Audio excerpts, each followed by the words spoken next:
Hey guys, what is up? My name is Ashley Nicole. I'm an indie author of 4 published books ranging from dark fantasy to YA dystopian, with the 5th one on the way. I am a vlogger. I post videos about my writing and my lifestyle. If you're interested in what you see, please leave a like and subscribe and ring that little bell so you don't miss my next video. Currently, I am posting weekly, but in the future that might change. But for this video, we're going to talk about how I edit a first draft or an early draft. So this is just the book that I had just finished, and I need to start editing, so I'm going to go through my process with you, and maybe you can pick up some tricks that you like.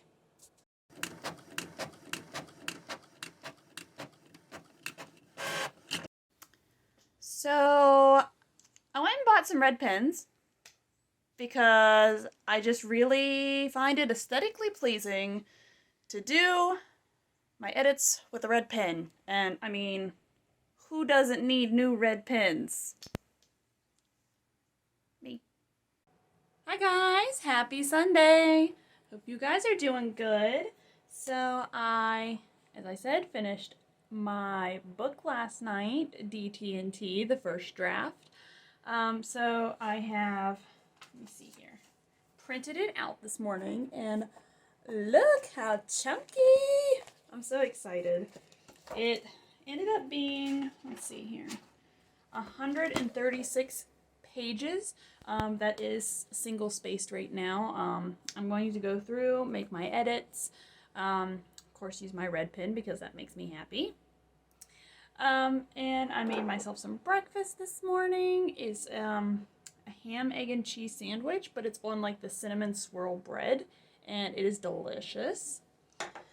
So yeah, I'm gonna just dive into some editing today, maybe filling in some of those gaps and seeing if we can hit that 50,000.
So I did get a little bit of a start on the editing.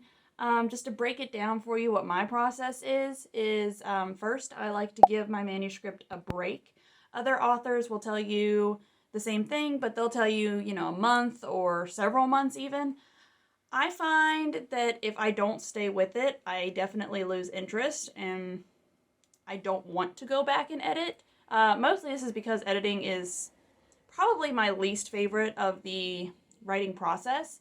So if I don't just start it while I have the momentum, it's going to sit for a long time. So I give it about a week. That still lets me come and look at it with fresh eyes, especially because I'm a very chronological writer.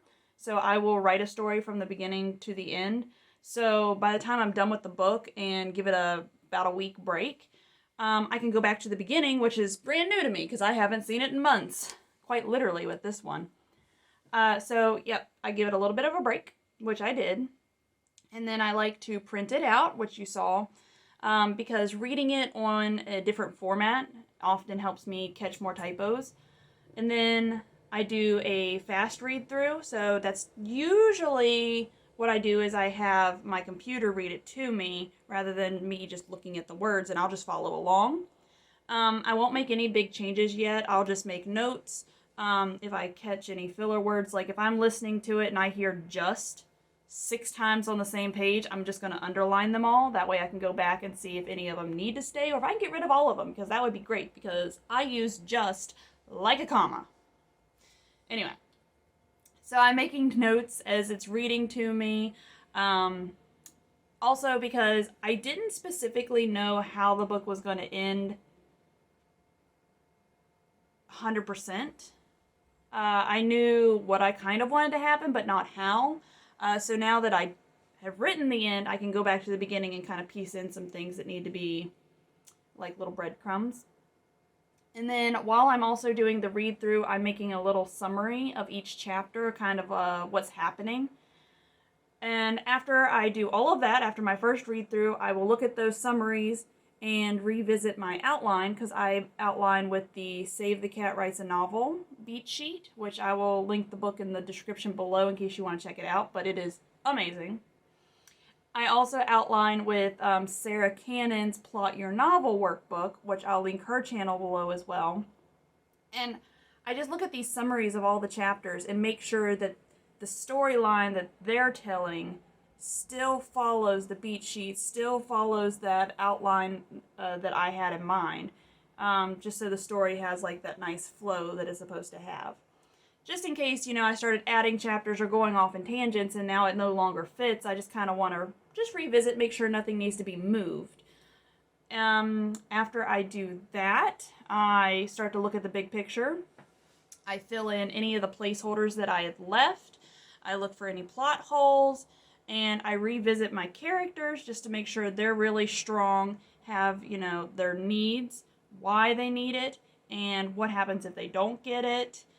I have their flaws, make sure those are prominent and, that they're part of them not getting it. And not just for Luna and Allie, who are my main characters, but also for my antagonist, just because I need them to also have a want to make them a good villain. So I look at all the big stuff, fix all the placeholders that I can, get all my ducks in a row. And then after all that is said and done, I will do one more read through where I'm fixing typos, fixing as much grammar as I can, but I'll tell you right now, I am awful at grammar, and taking out filler words. So I'll be doing more line editing where I'm just looking piece by piece by piece. After that, I will send the book off to beta readers, and I will have a vlog up about how I choose beta readers and about my process with working with them.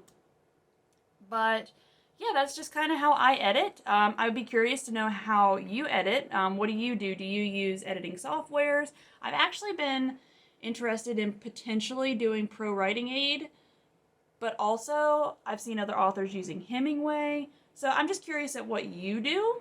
Let me know in the comments below.